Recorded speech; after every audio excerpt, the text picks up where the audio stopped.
ಸಚಿವ ಮಧು ಬಂಗಾರಪ್ಪ ಚಲಿಸುತ್ತಿದ್ದ ಕಾರು ಅಪಘಾತ ಆಗಿದೆ. ತುಮಕೂರಿನ ಕ್ಯಾತ್ಸಂದ್ರ ಬಳಿ ಅಪಘಾತ ಆಗಿದೆ. ದೊಡ್ಡ ಲಾರಿ ಗುದ್ದಿ ಅಪಘಾತ ಆಗಿದೆ. ಆದರೆ ಮಧು ಬಂಗಾರಪ್ಪ ಯಾವುದೇ ಪ್ರಾಣಾಪಾಯ ಇಲ್ಲದೆ ಪಾರಾಗಿದ್ದಾರೆ. ಯಾವುದೇ ಹಾನಿ ಕೂಡ ಆಗಿಲ್ಲ ಅನ್ನೋದು ಈಗ ಮಾಹಿತಿ ಲಭ್ಯವಾಗ್ತಾ ಇದೆ. ಸದ್ಯ ಸಚಿವ ಸೇರಿದಂತೆ ಕಾರಿನಲ್ಲಿದ್ದವರೆಲ್ಲರೂ ಕೂಡ ಬಚಾವಾಗಿದ್ದಾರೆ. ತುಮಕೂರಿನಿಂದ ಬೆಂಗಳೂರಿಗೆ ಬರ್ತಿದ್ದಾಗ ಈ ಅವಘಡ ಸಂಭವಿಸಿದೆ. ಕಾರನ್ನು ಉಜ್ಜಿಕೊಂಡು ಲಾರಿ ಚಾಲಕ ಪರಾರಿಯಾಗಿದ್ದಾನೆ. ಕಾರಿನ ಮುಂಭಾಗ ಜಖಮಾಗಿದೆ. ಬೇರೆ ಕಾರ್ನಲ್ಲಿ ಆನಂತರ ಸಚಿವರು ತೆರಳಿದ್ದಾರೆ. ತುಮಕೂರಿನ ಕ್ಯಾತ್ಸಂದ್ರ ಬಳಿ ನಡೆದಿರುವಂಥ ಘಟನೆ ಇದು. ಸಚಿವರಿದ್ದ ಕಾರು ಅಪಘಾತ ಆಗಿದೆ.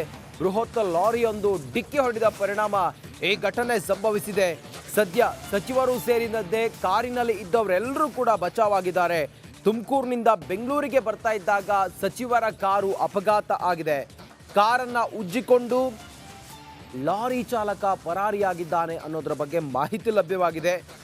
ಕಾರಿನ ಮುಂಭಾಗ ಜಖಮಾಗಿದೆ. ಬೇರೆ ಕಾರ್ನಲ್ಲಿ ಸಚಿವರು ಆನಂತರ ತೆರಳಿದ್ದಾರೆ ಅನ್ನೋದ್ರ ಬಗ್ಗೆಯೂ ಕೂಡ ಮಾಹಿತಿ ಲಭ್ಯವಾಗಿದೆ. ಬೆಳಿಗ್ಗೆ ಆಗಿರುವಂಥ ಅಪಘಾತ ಇದು.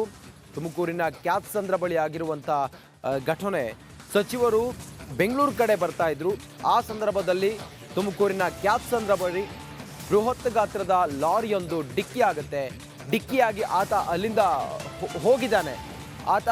ಹೋಗಿದ್ದಾನೆ ಅನ್ನೋದ್ರ ಬಗ್ಗೆಯೂ ಕೂಡ ಮಾಹಿತಿ ಲಭ್ಯವಾಗಿದೆ. ನೋಡಿ, ನೀವು ಗಮನಿಸ್ತಾ ಇದ್ದೀರಲ್ಲ, ಇದೇ ಕಾರು ಸಚಿವರು ಬರ್ತಾ ಇದ್ದಂಥ ಆಡಿ ಕಾರ್ ಅನ್ಸುತ್ತೆ. ಆಡಿ ಕಾರು ಮುಂಭಾಗ ಸಂಪೂರ್ಣ ಜಖಮಾಗಿದೆ. ಆದರೆ ಯಾವುದೇ ಇಲ್ಲಿ ಹಾನಿ ಆಗಿಲ್ಲ. ಬಚಾವಾಗಿದ್ದಾರೆ. ಕಾರ್ನಲ್ಲಿದ್ದಂಥವರು ಸಚಿವರು ಮತ್ತು ಉಳಿದವರೆಲ್ಲರೂ ಬಚಾವಾಗಿದ್ದಾರೆ. ಸದ್ಯಕ್ಕೆ ಕಾರಿನ ಮುಂಭಾಗ ಜಖಮಾಗಿದೆ.